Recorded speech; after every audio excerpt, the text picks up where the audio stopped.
पहले तो शर्मा जी आपके चैनल पर आपके जो श्रोता हैं उनको धन्यवाद देना चाहूँगा। दूसरा मैं एसयूसीआई पार्टी की तरफ से चुनाव लड़ रहा है। हमारी party socialist party centre of India नाम है और कोटली विधानसभा से चुनाव नॉमिनेशन दर्ज कर दिया है। हमारे मुद्दे जो आज जनजीवन में समस्या है, महंगाई है, बेरोजगारी है, भ्रष्टाचार है, किसान और मजदूरों की जो समस्या है उनको लेकर ना हम आवाज़ उठा रहे हैं, उठाते रहेंगे। हमारे मुख्य मुद्दे यही हैं।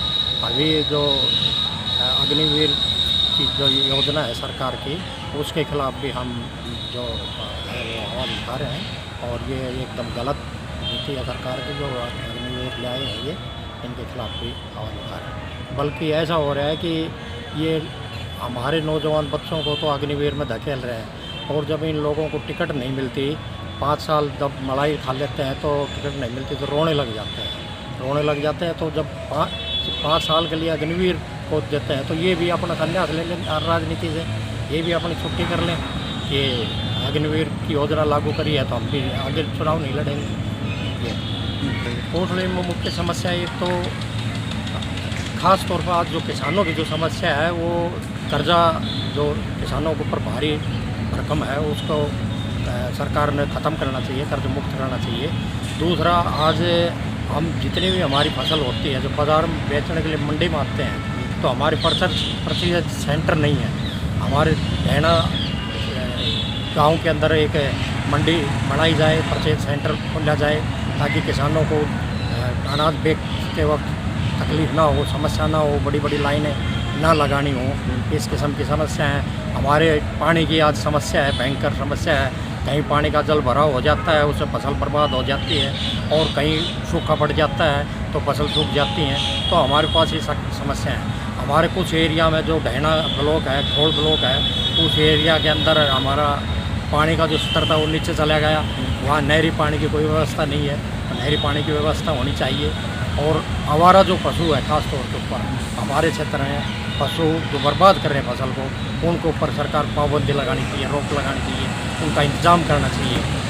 इस किस्म की समस्या मुख्य समस्या हम किसानों का वो तो आपके सामने है। जो लक्ष्मण यादव ने जो काम करवाया, जो कुछ नहीं करवाया, अगर वो काम करवाते तो वो सीट बदलने की उनको ज़रूरत नहीं पड़ती। जब किसान उनके पास गए कि भाई MSP के ऊपर हमारा जो बाजरा है वो खरीदा जाए, किसानों ने बड़ा जुलूस लेकर गए थे। वो कह रहा है MSP मिल रही है, MSP दे रहे हैं, लेकिन जब हम गए कि हम ये बाजरा लेकर आए यहाँ पर MSP के ऊपर लो, तो उन्होंने वो बाजरा भी रख लिया और वो MSP भी नहीं मिली। तो जो कार्य की है आज आप उनकी हालत देख रहे हो। कोटली जो भाकली का जो पुल है आप देख रहे हो कि वो एकदम लोगों का आना जाना ब्लॉक कर दिया है। एक साइड से दूसरी साइड जाते नहीं है। ये है कोटली का विकास। हमारा मौका मिलेगा तो जितनी भी जो कोटली क्षेत्र की समस्या है उनको लेकर हम आवाज़ उठाएंगे विधानसभा के अंदर और मांग करेंगे कि कोटली क्षेत्र के अंदर जितनी भी जो समस्या है, खासतौर किसान और मजदूरों की, खासतौर गरीब जो मजदूर लोग हैं जिनके घर के ऊपर छत नहीं है, जिनको रहने के लिए प्लाट नहीं है, उनको प्लाट दिया जाए। मनरेगा के अंदर पूरे साल काम दिया जाए, उचित दिहाड़ी दी जाए। ये मुख्य मांग हमारी है। किसानों की जो आज समस्या है, पोर्टल के ऊपर सब कुछ छोड़ दिया है। पोर्टल जो सिस्टम है ये एकदम ख़त्म करना चाहिए क्योंकि इससे किसानों को काफ़ी परेशानी आती है। नंबर 2 बात यह है कि जो भावांतर योजना के जो पैसे डालते हैं इसमें भी काफ़ी घपलाबाजी होता है, डालते नहीं। तो हमारी मुख्य मांग है कि हमारी फसल को MSP के ऊपर C2 फार्मूले के ऊपर खरीद की जाए और हमारी जो मंडियाँ हैं वो ढहना के अंदर चालू की जाए और हमारी जितनी भी परचेज सेंटर हैं उनको तुरंत चालू किया जाए। मेरा नाम अजय सिंह एडवोकेट है और एसयूसीआई कम्युनिस्ट पार्टी का एक कार्यकर्ता हूँ। आज पूरे प्रदेश में एसयूसीआई कम्युनिस्ट ने 8 उम्मीदवार उतारे हैं। कोटली से किसान व मजदूर नेता कामरेड राम कुमार जी को उतारा है और केवल एक मुद्दे को लेकर हम जनता के बीच में जा रहे हैं। जिस तरह एम्बुलेंस की फैसिलिटी होती है 24/7, जिस तरह फायर ब्रिगेड की सर्विस होती है 24/7 और जिस तरह शायद पुलिस की भी सर्विस होती है 24/7, राजनीति के मामले में जनता की समस्याओं के खिलाफ लड़ाई लड़ने वाली पार्टी केवल एसयूसीआई कम्युनिस्ट है। चुनाव आ गए, चुनाव के बीच में जनता के बीच हैं चुनाव चले जाएंगे, अगले दिन से जनता के मुद्दे को हम उठाएंगे। हमने कभी भी जनता से मुंह नहीं फेरा है, चुनाव आए या जाएं। जो साथी राम कुमार जी ने बताया कि हमारे पास आज पूरे प्रदेश में बेरोज़गारी में हरियाणा टॉप किया है। अग्निवीर स्कीम ला करके नौजवानों के सपने को सरकार ने चकनाचूर किया है। बात करती है बीजेपी बड़ी बड़ी कि हमने नौकरी लगा दी, फला नौकरी दे दी। आप रिकॉर्ड उठा के देखिए कि जिस घर से, जिस गांव से जितने नौजवान फौज के अंदर भर्ती होते थे, वो तो ये जो ग्रुप सी, ग्रुप डी में जो भर्ती करवाई कुछ भी नहीं है। उसने तो लोगों के, नौजवानों के सपने को चकनाचूर कर दिया। दूसरी बात, किसानों की जो एमएसपी की बात करते हैं, जो आज रेवाड़ी विधानसभा से लक्ष्मण यादव जी को जो टिकट दी है, इससे पहले कौशली के एमएलए रह चुके हैं। इन्होंने बहुत बड़ी बड़ी बातें की थी कि वे हम तो एमएसपी दे रहे हैं, एमएसपी दे रहे हैं। लेकिन इन्होंने, जब किसानों ने इनके सेक्टर 4 के मकान पे जाके कोठी के ऊपर प्रदर्शन किया था, 1 क्विंटल गेहूँ लेके गए थे किसान लोग, और ये कहा था कि आप एमएसपी बताओ कहाँ मिल रही हैं। ना तो एमएसपी का कोई प्रोविज़न बताया, ना उसे 1 क्विंटल के पैसे दिए, और लोगों का जो, किसानों का जो खून पसीने की कीमत का जो बाजरा था उसको फ्री में खा गए। ये तो किसानों के बाजरा खाऊ नेता हैं। अगर इतने ही अच्छे होते तो ये कौशली से चुनाव लड़ते।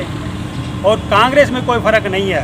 कांग्रेस भी बड़े बड़े पूंजीपतियों, घरानों के फंडिंग से काम चल रहा है। जिस कप्तान साहब ने जितने बड़े तक यहाँ राज किया है, आज आप देख रहे हो रेवाड़ी शहर की सड़कें, चलते फिरते नाले, चलते फिरते तालाब बन रहे हैं। तो इनमें कोई ही नीति नैतिकता, कोई वो नीयत की कोई वो बात नहीं है। ये लोग कुर्सी के पिपासु हैं और अपनी कुर्सी के लिए कुछ भी कर सकते हैं।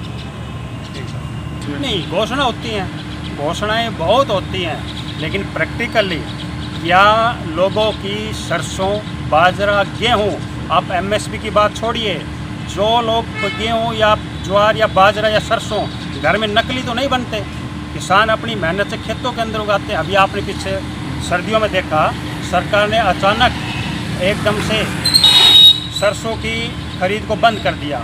2 दिन के लिए फिर शुरू किया। पूरी रेवाड़ी में चारों साइड में हजारों की संख्या में ट्रैक्टर आ गए थे कि हमारे पास ये सरसों की फसल थी, आप खरीदिए। तो क्या तमाशा है, मनमाओ जो पोर्टल ओपन, मनमाओ तो पोर्टल बंद। ये तानाशाही रवैया नहीं चलेगा। कहने के लिए प्रचार में, प्रसार में, मीडिया तंत्र में ये घोषणा, वो घोषणा, कुछ नहीं है। धरातल पे आम जनजीवन, फैमिली आईडी, प्रॉपर्टी आईडी, कभी आधार कार्ड, कभी केवाईसी, लोगों की लाइन ही नहीं टूट रही। पूरे दिन चक्कर काट काट के फिरते रहते हैं और कोई काम नहीं होता। अब की बार लोगों ने मन ठान लिया है, हरियाणा की जनता ने विशेषकर, कि ऐसी तानाशाही सरकार को हटाएंगे। और हम उम्मीद करते हैं कि जो हमारे बीच में किसान मजदूर नेता, तपे तपाई नेता हैं, जो किसान आंदोलन में, मजदूर आंदोलन में बढ़ चढ़ कर भाग लेते रहे हैं, चुनाव आएंगे जाएंगे, ये लड़ाई लड़ रहे हैं। और मैं उम्मीद करता हूँ कि कामरेड राम कुमार जी को जनता अपना समर्थन वोट दे करके अपने पाड़े को मजबूत करे।